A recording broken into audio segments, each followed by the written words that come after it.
My dear friend, I want you to understand something. Every time I turn around, every time I look at the Fani Willis case, every time I reevaluate it, there's a new interpretation, a new fact, a new development that I want you to be aware of.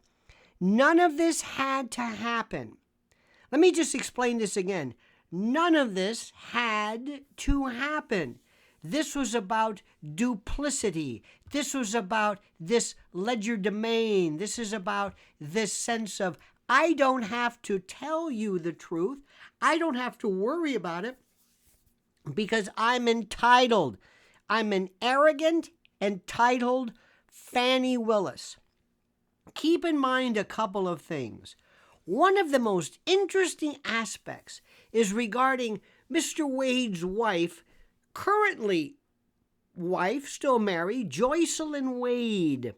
And in some interviews, her divorce lawyer, counsel, Andrea Dyer Hastings, apparently exceedingly competent in this endeavor, talks about this case developing that they knew nothing about.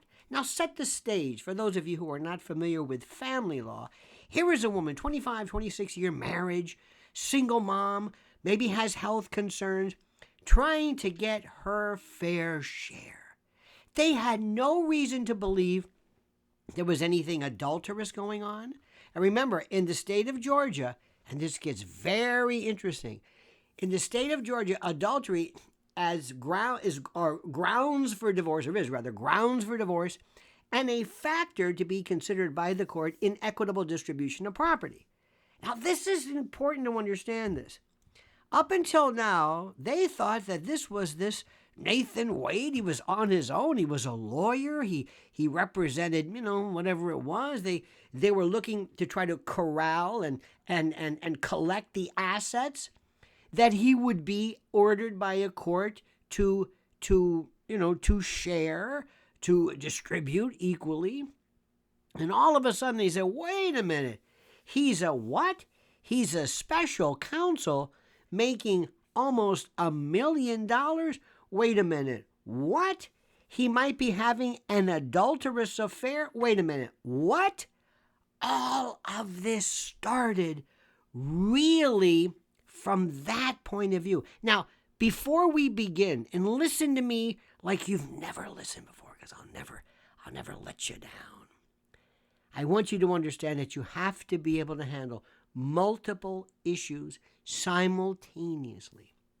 F. Scott Fitzgerald said that and I paraphrase, the sign of a superior mind is to be able to handle multiple issues, inconsistent, irreconcilable, different issues, competing issues simultaneously without losing your mind. So you have the case against Donald Trump. You have any particular, perhaps, tax or ethical considerations charges against Fani Willis.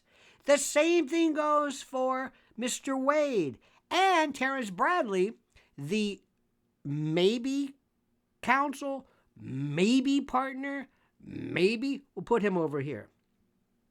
So when you see and you hear about adultery, duplicity, lying, the question you have to ask is to be considered in the divorce proceeding. How does this in any way benefit Donald Trump? I know this may sound surprising to you. I know this may shock you.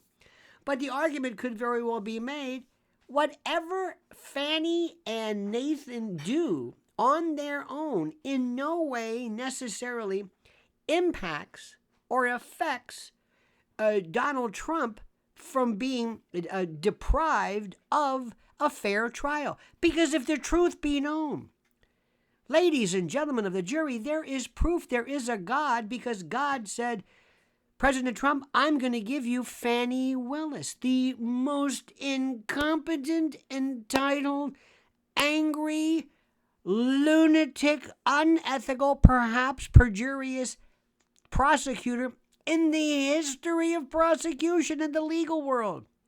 A woman who acts like more of a Ricky Lake or a Jerry Springer show like some lunatic Karen who's going to dive over the counter at an airport desk. I mean, this woman I've never seen.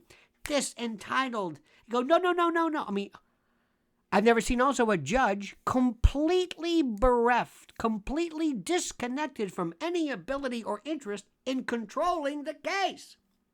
But I digress. Let's go back to what we're talking about here. It's very, very important. As was indicated by Counselor Hastings in the case of Joycelyn Wade, all of this is being unraveled.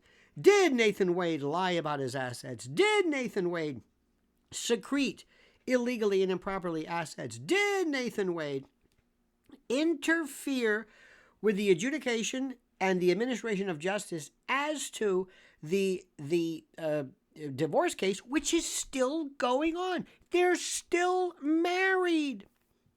And understand something. Speaking of Mr. Wade, who appears to be a noble and proud man who tends to appreciate the sartorial niceties with his very well-tailored suits. And this is a man who basically was told he was cuckolded by his wife, so he is alleged.